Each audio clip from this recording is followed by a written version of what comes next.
This is my third video. I think I'm getting pretty good at this. Well, hey, ain't nothing like the truth though. On January the 3rd, 1987, I was hog-tied and tortured with 290,000 votes from a stun gun by the Lake Worth Police Department. And I've had 31 surgeries since then. Anyone out there with a little bit of medical experience know what a CPK is. A CPK is muscle byproduct. I had a CPK of 683, which is muscle byproduct. My heart was literally supposed to explode from being zapped repeatedly in my neck, my low back, and my shoulders with 290,000 votes from a stun gun as I was hog-tied. For the ones who don't know what hog-tied is, that means that my feet were tied, my hand were handcuffed behind my back, then a rope was used to tie my feet and my hands together whilst I was in a holding cell. During this time, I was shot in my neck, my low back, and both of my shoulders with 2,090 volts. And the video showed at that time that my body bounced up off the ground like a basketball. And I was told by my doctor, Dr. Hushman, specializing in reflex sympathetic dystrophy, which is RSD, that that the only thing saved my life was my physical condition of me hanging drywall for 21 years. That's right, lifting that heavy weight saved my life. Uh, it shrunk every nerve in my body, okay? Dehydrated every joint in my body. And my doctors gave me an alternative. I could have surgery on my cervical spine. For the ones who don't know, cervical is your neck. I have herniated disc from C2 down to T1 with a bulging disc at T2, T5. For the ones who don't know what thoracic is your lower back.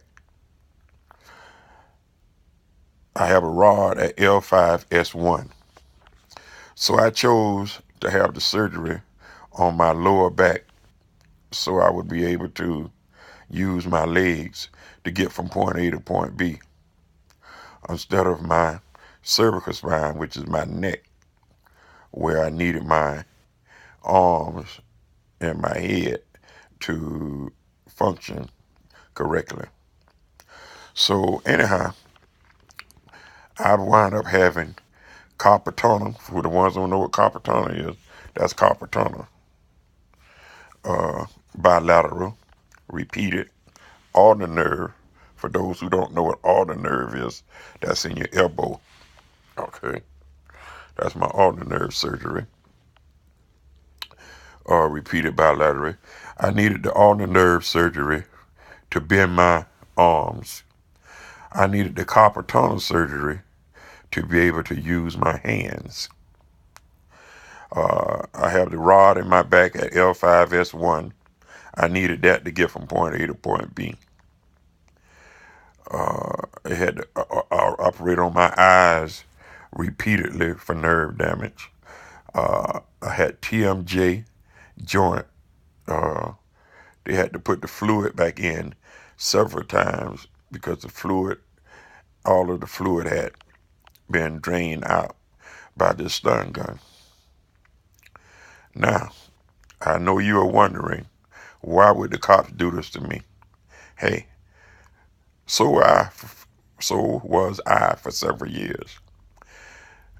In my investigation, I found out that I was a better worker than my counterparts. You got to keep in mind, I was in the union back in the 60s and the 70s, and I was the only black out of 5,000 members in my local who had been there for 21 years. And all of the owners of all of the companies that I've worked for, as always, loved my work and respected me and looked out for me. My counterparts that I was working with, I didn't know at the time that there were so many of them that was jealous of me or threatened by me. I knew that there were some that called me nigger to my face, and I accepted it. Some called me monkey to my face, I accepted it. Some called me baboon to my face, I accepted it. Some called me nigger to my face, I accepted it because I wanted the knowledge. And I knew if I hit anyone that I was going to be the troublemaker. I was going to get fired and not them. And so I wanted the knowledge. And in order to get the knowledge, I accepted all of their abuse, you know. But, I could always tell my counterpart, well, hey, if that's the way you feel about me, I'm the only one gonna get fired if we fight on the job. Why don't we meet after work? Once we leave the job, then we can do whatever you want to do. That never occurred, It's always on the job, surrounded by my counterparts. No one would meet me after work off of the premises. So what happened? Okay. I got this friend whom were white. Okay. That were my neighbor. Asked me to take him to the store at a 6-pack of beer. I repeat that, I'm sorry. Asked me to ride with him to the store to get a 6-pack of beer. Because I was on the passenger side of the car and he was driving and drinking a beer. He threw the beer out on my side. The police pulled us over. I found out later on that it was a setup. Okay. Now, I'm the passenger, not drinking, no alcohol in my system. I was arrested, taken down, placed in the holding cell. That's when I was hogtied and tortured. The whole time I was being hogtied and tortured, the 2 white officers were saying, didn't we tell you to stop hanging drywall? We don't want you teaching other blacks drywall. And I'm laying there in pain, screaming from the electrical shock for the 290,000 volts going through my body. So that's when I realized that, wow, I'm being tortured for working and making an honest living, for being a better worker than my counterpart. I didn't realize that I was committing such a bad crime. And you don't want me teaching other blacks? As of today, this is December 15, 2017. They still do not allow blacks in the union doing drywall work. They do not want us in this trade. Okay? I started out at $5 an hour.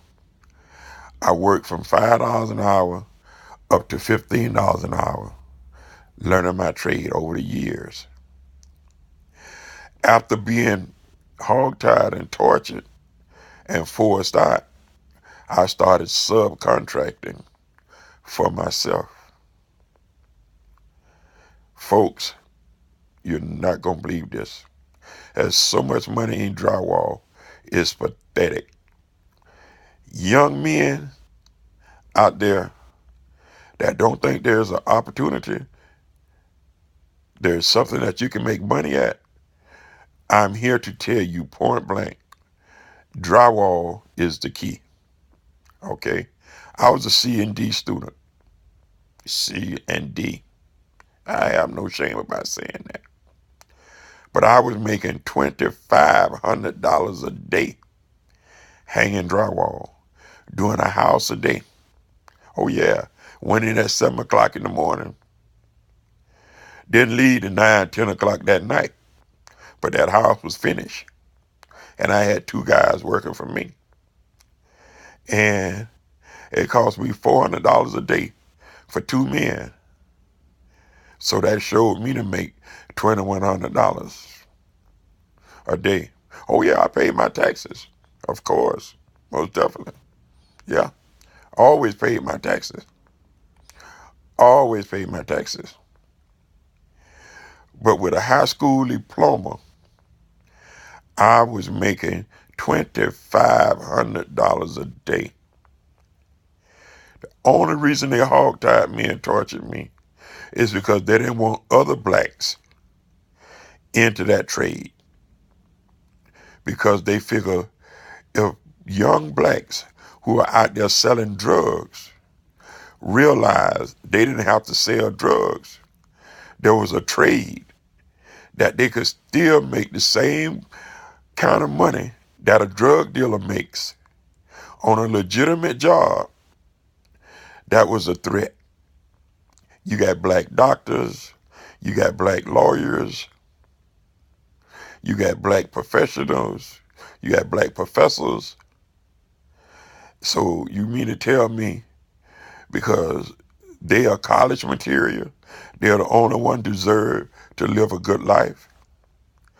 Because I'm a C and D student with a high school diploma, I don't deserve to live a decent livelihood? But hey, it's all right because God is good. The best thing, y'all rednecks, and I'm only speaking of the redneck KKK cops who hogtied me and tortured me to stop me from working. I'm not speaking of the other good white folks, because there's some good white folks out there. Don't get me wrong, brothers. Don't get me wrong.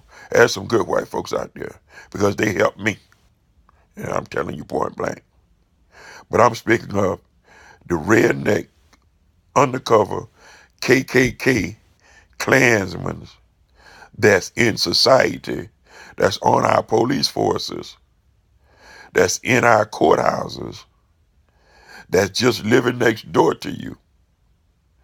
Those are the ones that I'm speaking of. Drywall, young brothers out there thinking that the only way out is selling drugs. Get in you an apprenticeship program. Find a way to get in an apprenticeship program. Find a way to get into drywall. There is so much money in drywall. It is pathetic.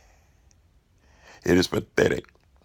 So getting back to say, the best thing ever could have happened to me is when y'all hogtied me and tortured me to stop me from making honest living hanging drywall. I'm doing better now than I was when I was hanging drywall. Because all I did was work sun up, sun down, 7 days a week. I would have killed myself working. Oh yeah. Oh yeah. Because I came from nothing. Came from nothing. Raised on rice and butter, 2 slices of bread and a glass of sugar water. We were dirt poor. Had the raggedest clothes. Always hungry when I went to school. Kids picked at me because I had on ragged clothes. I'm quite sure I didn't smell that great because I didn't know no better. And my mom passed when I was 15 years old. But My mother had a PA